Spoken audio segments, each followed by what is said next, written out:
Vreeg je een willekeurige Fries om met de eigen dicht het paradies te schetsen en hij zal hier op uitkomen. Een groene loon met heeg gas dat opteelt van veldblommen, een riezende zinnen boven de kikkersleert, de loft beslooien met skriezen, tjerken, liepen en oorsjongend en goensjen kort.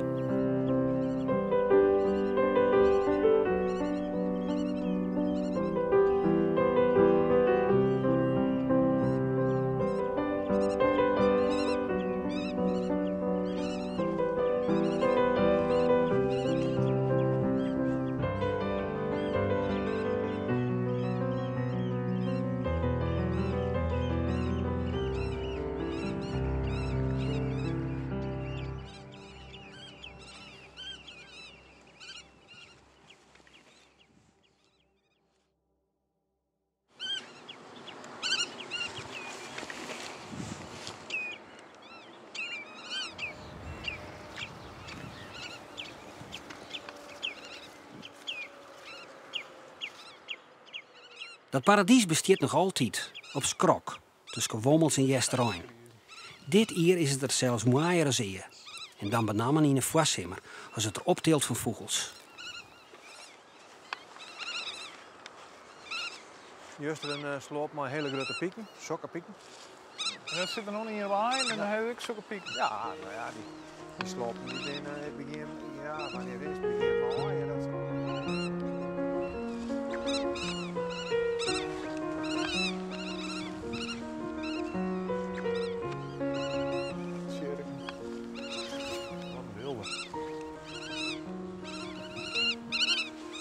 Ja, er zitten ongeveer 75 breedperen van de skriers. En ik meen ongeveer 64 van de leep. Nou, en een goede 24 tjerken. Dus die hoofdsoorten.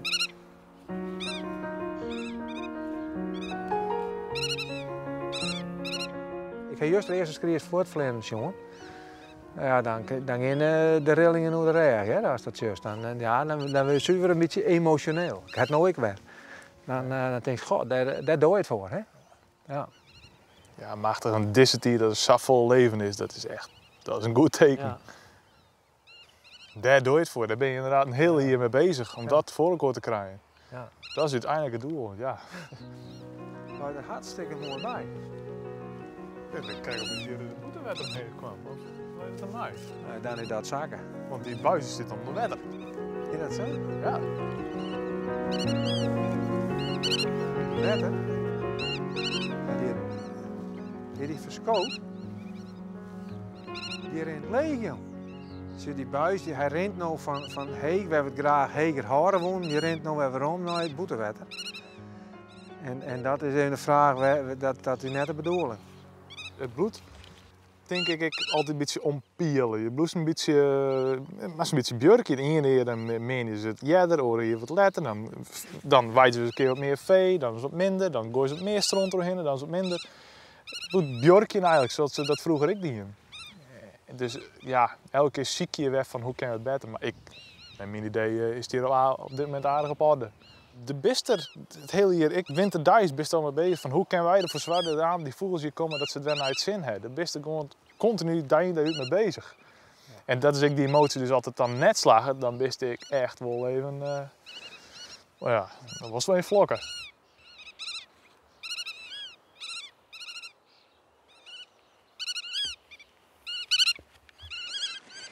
Grijdeloon is cultuurloon. En dit loon op skrok is al eens niet oors als het boerenloon van 60 jaar verlien. Hoe dat loon is erbij leidt, ja, dat is niks verhoren. De laaien zitten en de greppels zitten er nog in. Ja. Maar dat wie de oer al zat en dat wie normaal. Maar om dat te zeggen van, dat vond je dat bijzonder? Nee, dat wie het helemaal niet, want dat wie gewoon, dat wie al weer zag. 60 jaar niks verhoren. Nee. Wat er toen wie er nou ik nog, gelukkig. Als je had die hier nou vlak was hier, ja, dan hik je hem met een trein in eigen stier misschien. Maar dan hik je misschien ook niet meer wennen. Ja, dat...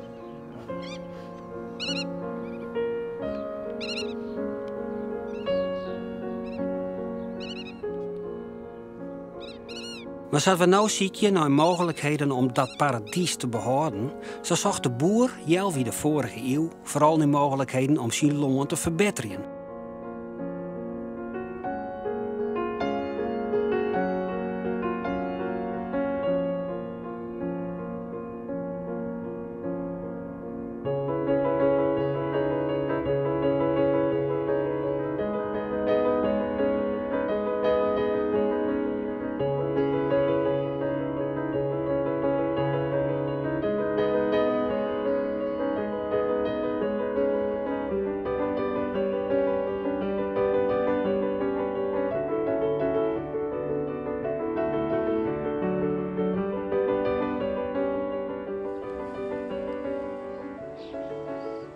En dat werken. De opbrengsten van gas gaan omheeg en de molkenproductie dus ik.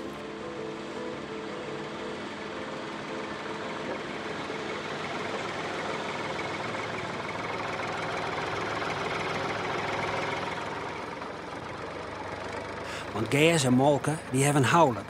Sletten toch een wonder van efficiëntie. De kool. Het geheim van de kool zit hem in het weerkoogje. Een kool die fret gas op, zoals het hier staat. En het gas heeft een bepaalde stengel, een bepaalde structuur. En die structuur, als hij dat als compleet in die pens krijgt, dan kan hij het net vertarren. Want dan heeft hij veel te lang nodig voor de afbraaksnelheid.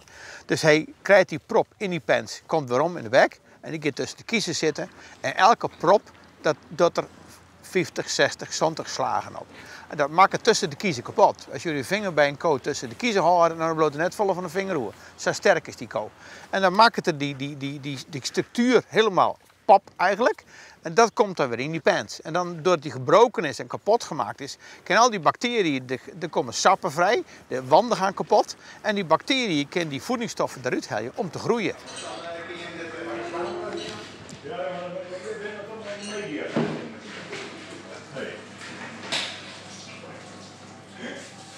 Willen we de omzetting van gas naar molken goed begrijpen, dan moeten we naar de slachter ta, om de fjouwer magen van de kool van binnen te bezien. Net elke nier zal deze beelden smakelijk vinden, maar verhelderend is het wel.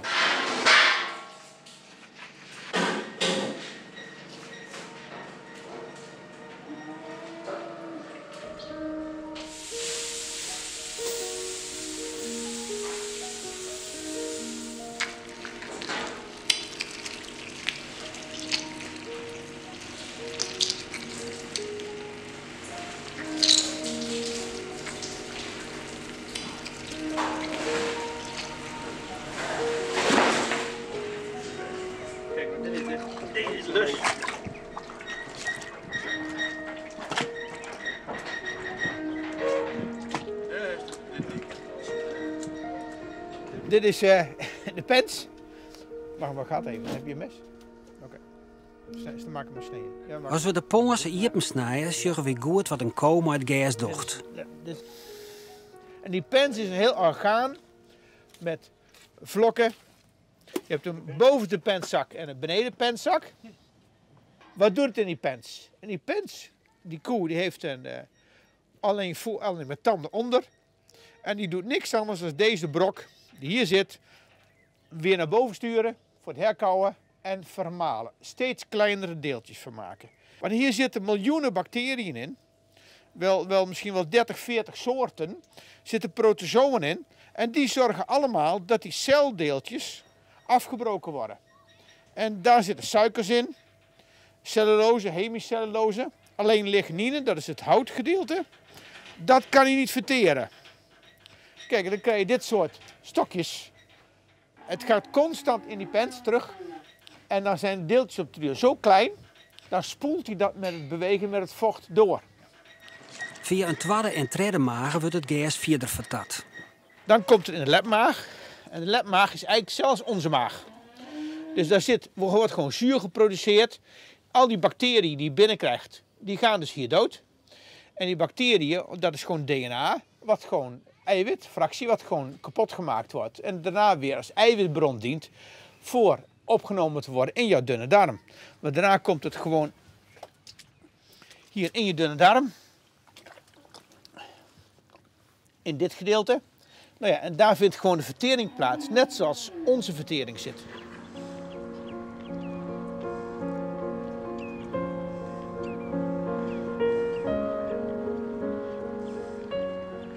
Via de terms wordt het eten opname in de bloedbaan en naar het jaar te bracht. Dat er in 4 kamers molken vermakken wordt als een resultaat van gas.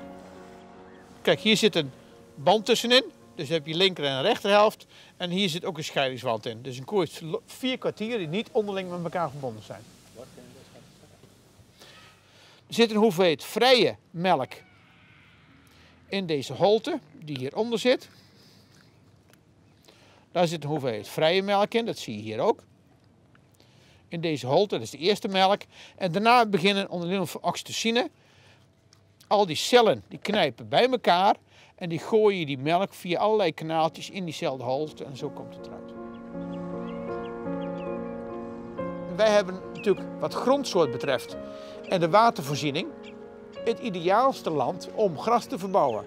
Je hoeft niet ver buiten onze deuren te gaan, naar België toe, Duitsland, Zuid-Duitsland, Frankrijk hele stukken die in de zomer geel zijn. Dat groeit niet meer het gras, want er komt geen water. En in ons lage landje, vanwege de klimatologische omstandigheden, hebben we de hoogste opbrengst per hectare van gras. Dus vandaar dat koeien passen heel erg goed bij Friesland.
Een van de enorme voordelen van gas is dat het voor het grootste part uit blad bestaat en geen lange en hudde stengels heeft.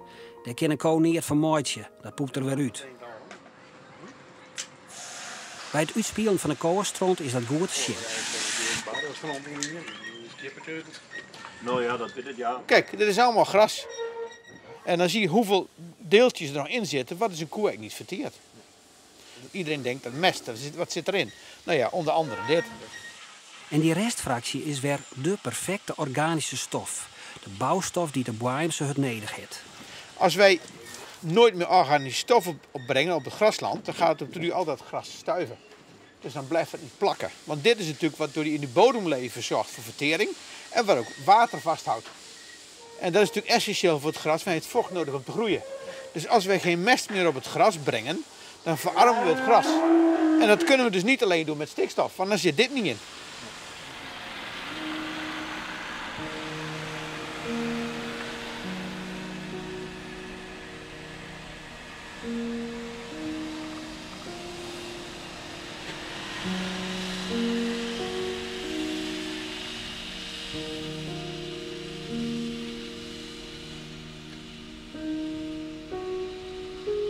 En daarom heeft een boer ik net volle flat van oren planten in zijn veld. Op lange stalen en maar een beetje blad.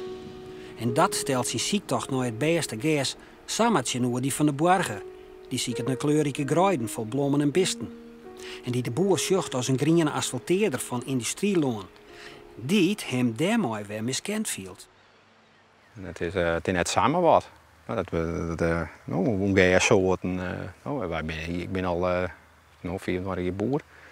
Nou ja, toen ik begon en nou. Dus ik weet nu al vol meer dan 24 jaar geleden. Dus ik een stukje ervaring waar je op dingen hebt. Nou, en dat is net samen wat. Dat is heel wat. Dus daar kan een burger net samen oordelen wat hij ervan vindt.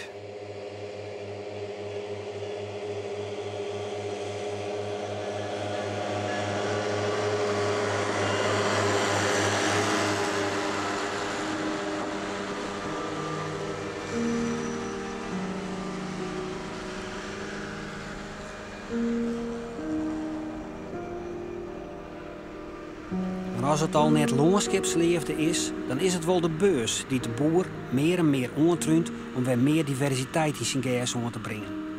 Stadig wordt het heel duidelijker dat het insluitende paard van heegproductief eiwitrijk rijgas zijn behoudings heeft.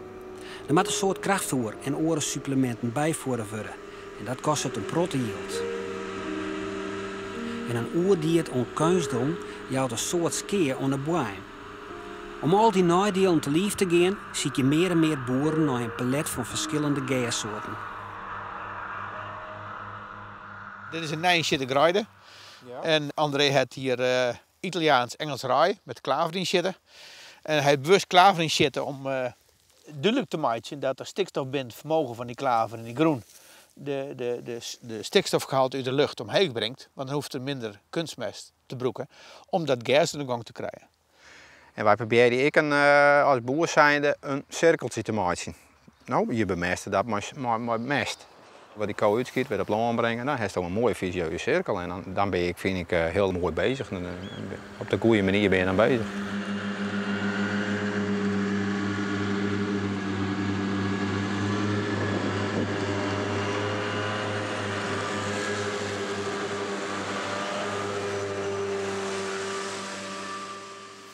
Dit is een oorgassoort, dit is Vestolium. Dit grasland is wel smakelijk. Italiaans. Soort Italiaans. Wat? Ik wat Italiaans zit je erop. Oké. Dus in dit grasland heeft een soort stengelgroei, waardoor die het heel snel groeit, maar wel weer structuur in de pens geeft. Dit blijft vrij smakelijk en in afbraaksnelheid kan die koe, ook al is het langer, toch voldoende in die pens om af te breken dat het niet houtachtig wordt. Ja, het is ook zoekerrijker, hè?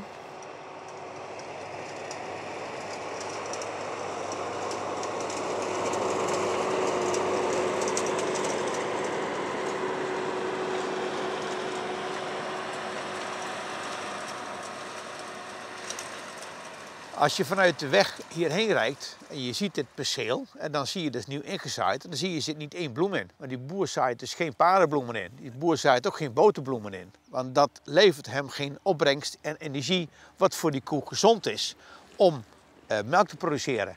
Dus om die koe gezond te houden met zijn energiebehoeften moet ik een hoogwaardig graslandproduct telen wat die koe lekker vindt, maar wat hij ook in voldoende energie brengt om zijn melkproductie op stand te houden.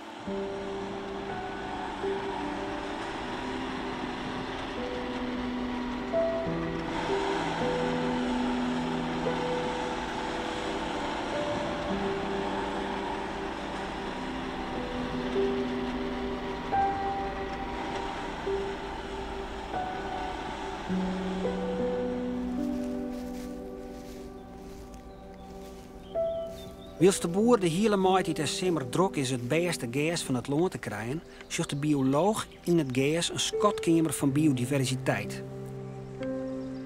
In de oude blauwgasloon, extensief beheerd en letmeend, komen plantensoorten voor die het uniek in ons land binnen. En vorm je zo een Ieperloft Natuurmuseum. Oud-voorman Ultje Hasper van het Frieske Geer wil de peer blauwgasloon die er nog binnen in kaart brengen en er een boek om maken.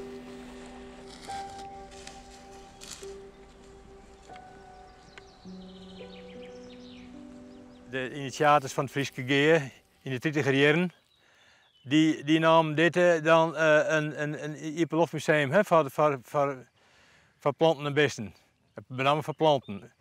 Het weer toen ik zag dus dat men echt plakken met orchideeën of bijzondere soorten, daar mocht je net omkomen.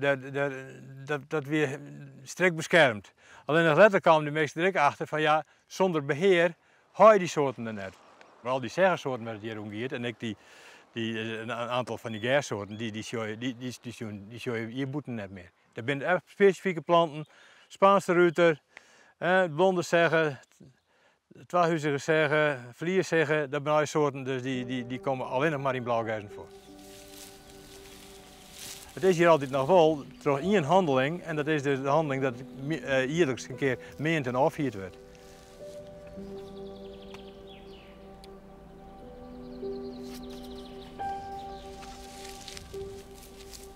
Dit zijn natuurlijk wel de primaire gaslanden die zetten we die ooit heen. En daarom is dat dus natuurlijk net meer als waardevol en ik van mensen om dat te behouden. Wij zoeken vaak naar de historie, we willen ook naar de geschiedenis. Nou, dit is blonde zeggen. Je zegt in het Fries is het luchten zeggen. Je kan zien dat binnen de meeste zeggen bij ze opbouwt. Daar hebben ze dus aan de top hebben ze de mannelijke bloempjes en hier ben de vrouwelijke. Hier komt het zie je dus in. Dat is ik uw drijfveer om hier een boek te schrijven. Niet alleen nog omdat het zo mooi is en voor u is interessant enzovoort, maar we willen dat tegelijk, willen we dus daarmee ook omgaan van, we moeten er om denken dat we dit ook horen. Ik van generaties na u. Dit zijn hele bijzondere ecosystemen, ecotypen. Dus daar moet je dus heel wijs mee wezen.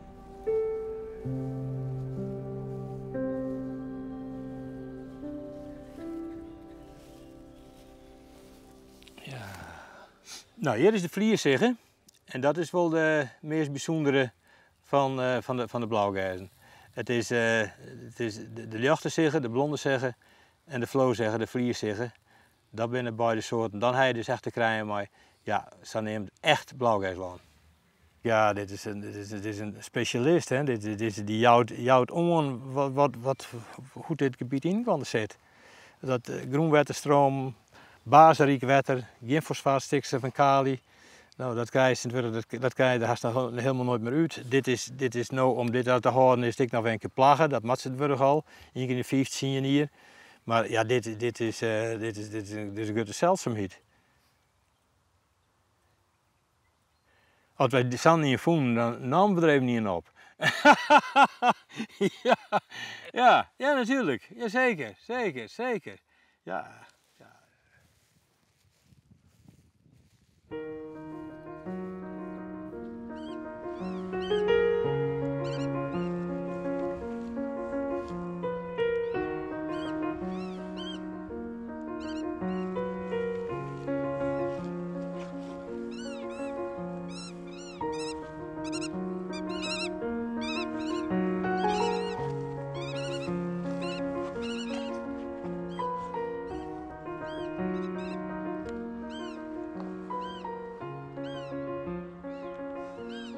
Maar de blauwgijslonen en gruidevogelgebieden liek als dit skrok binnen ze stadig gewoon maar lietse postzegeltjes in uw landschap. Als restanten van de vlienen met mooie herinnerings en mooie verhalen. Ik ben daar geboren, ja. Die pleert? Die pleert, de Sinterklaas-pleert. Waarom heet die zo? Nou, die naam die komt al uit 1880 ongeveer. Het verhaal wil dat er vroeger een boerin was, een widdenvrouw, maar een arbeider. En die zei ze maar Sinterklaas, maar 4 december om, zeiden van nou, dit moet Sinterklaas, dat ik weer, als ik jou weer, zo weer het aan, als ik jou weer, dan zoek ik de klompen maar bij de squash zetten, want het is Sinterklaas jong. En nou, hij stribbelde wat in, maar hij deed het al. En de andere maand toen kwam hij van het bed al en ging naar die klompen daar, want die moesten weer aan. Hè. En toen stiet zij in de klompen. Dus zij joeg haarzelf op Sinterklaas. En toen ben ik later getrouwd. Die verhalen bleven vol. Maar zal dit oude gruideloon niet blijven? En de vogels, had het nog een doel? Gebieden maakt wel groter dan dat ze nou binnen. En de hele wereld kent het zo, dat snap ik wel. Maar hier in de Gruithoeken werd het echt nog wel ken. Als de gebieden die je lezen, Skraaks, Kreens, Luns, de Polder, als daar wat meer een groter geheel van maakt, en daar is wel eens vaker op praten, ja, daar is ook mogelijkheden voor dat we dan die Gruithoekers hier herkennen. Het leeft wel steeds meer en de bewustwording die is er steeds meer van ja, verrek. We zijn inderdaad al een heel soort verlen. En dat is toch vaak zo met zulke dingen, maar het is kwijtwezen voordat je dan het besef krijgt van verdorie, er moet wat gebeuren. Ik bedoel, we hebben nou die panda's weer hier in Nederland en jongen, wat gebeurt er zo met die panda's? Maar uiteindelijk vindt hij dus eigen panda om zijn hollen heen. Hè? En dat mag we eerst nog Sofie komen leren dat er echt een Peru binnen, denk ik.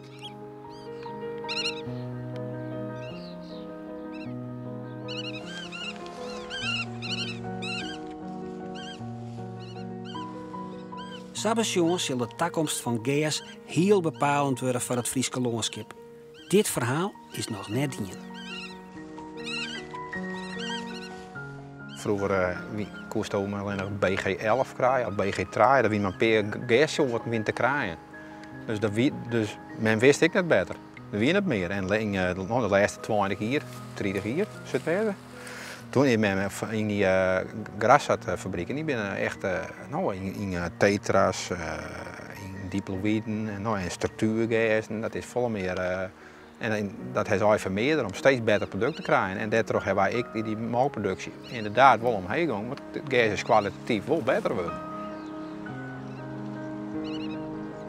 In Hoeken werd hier en daar een grote vogel zit, maar waar het land al je vlak is en op naar inscheden is, draineerd is, ja, daar is je geen kans. En dan wordt hier een plaats drasken maken. Ja, nou lukt dus wel vogels aan. Maar dan moet je wel dat er in de omgeving genoeg leefruimte is, dat die beesten en brieren kennen, maar ik grut worden kennen. En dat ontbreekt er dan vaak aan. Dan is het prachtig, dan we de vogel erheen lutsen, dan is het een ecologische val. Want dan kunnen ze net een kant meer uit. Dan hebben ze daar even breed op aan en dan wordt ze ergens heen en dat is er niet. Dat moet je dus niet onderschatten dat wij technologisch heel ver zijn. En dan ga je dat in dit land dan vanwege een discussie van ik wil meer bloemen hebben, ga je dan zeggen er moeten zoveel melkfabrieken dicht. Waar ligt die grens? Wat kan die boer met die mest doen? Die heeft nu die land nodig om zijn mest, om zijn systeem in stand te houden. Als ik minder land heb voor die boer, moet hij meer importeren. Dus dan moet hij dus meer soja, meer andere producten aankopen. Je wil niet meer oerwouden omploegen om soja te creëren. Waar ligt het omslagpunt? En dan vind ik een gruide mooi in structuur en mooi in kleur. Dan vind ik dat heel mooi. Want er is een doelstelling achter die gruide. En dat is het verschil tussen misschien een gewone burger en zoals ik tegen een gruide moet doen. Ik ben altijd van mening dat die scheiding landbouw, dat de gas is voor de kei, dat is oors niks voor. Daar kerst het gruidevoel verhaal wel veerten. Hoe ik in Jilt met hen. En echt voor de gruidevoel, dat is natuurland, dat het blom, meerslet en al dat, daar is geschikt voor.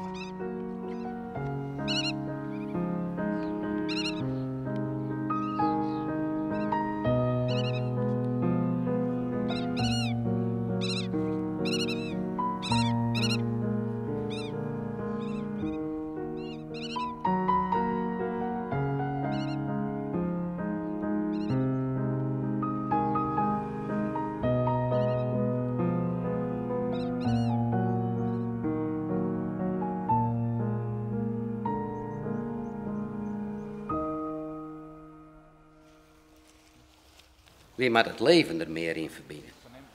En dat is leuk.